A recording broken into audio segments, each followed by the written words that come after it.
আরে বাচ্চারা, এই ক্লাসরুমে তো একটা ভূত ঢুকেছে। আরে এই ভূতটাকে আমাদেরকে খুঁজে বের করতে হবে। কি ভূত? আরে হ্যাঁ, ভূত ভূত। আরে ওয়াশরুমে ভূত ঢুকেছে। কি ওয়াশরুমে? আরে ভূত তো ক্লাসরুমে আছে, তাহলে তুই কিভাবে আবার ওয়াশরুমে দেখে এলি? আরে হ্যাঁ, আমি দেখেছি, সত্যি ভূত দেখেছি। আরে কি দেখেছিস? আরে ও তো উঠতেও পারে। আরে বাচ্চারা, আমি এক তান্ত্রিক বাবার থেকে ধুলাটা নিয়ে এসেছি। এই ধুলাটা যার উপরে মারবো তার উপরে ভূতের প্রোটেক্টটা হয়ে যাবে। স্যার, প্রথমে চিকুর উপরে দেওয়া হোক। আমার মনে তো হয় চিকুই ভূত। আরে না, আমি তো কখনোই না। ভূত তো এই জাগ্গা। এক এক করে সবাই এখানে আসো।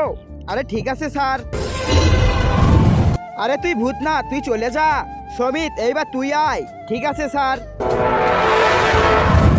আরে তুইও না, চলে যা। আরে চিকু, এইবার তুই আয়। হ্যাঁ স্যার, ঠিক আছে। আরে চিকু, তুইও চলে যা। এবার জাগ্গার পালা। জাগ্গা, তুই চলে আয়। বন্ধুরা, তোমরা তো মেয়েদের ডান্স ভিডিওতে লাইক সাবস্ক্রাইব করো। আজকে দেখি প্রাণপ্রিয় মায়ের জন্য কে কে লাইক সাবস্ক্রাইব করে। যারা মায়ের ভিডিও ভালোবাসো না তারা লাইক সাবস্ক্রাইব থেকে দূরে থাকো।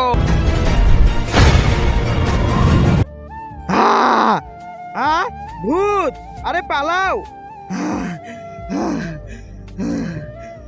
আমি তোদের সবার রক্ত খেয়ে ফেলবো এবার। পালাও পালাও।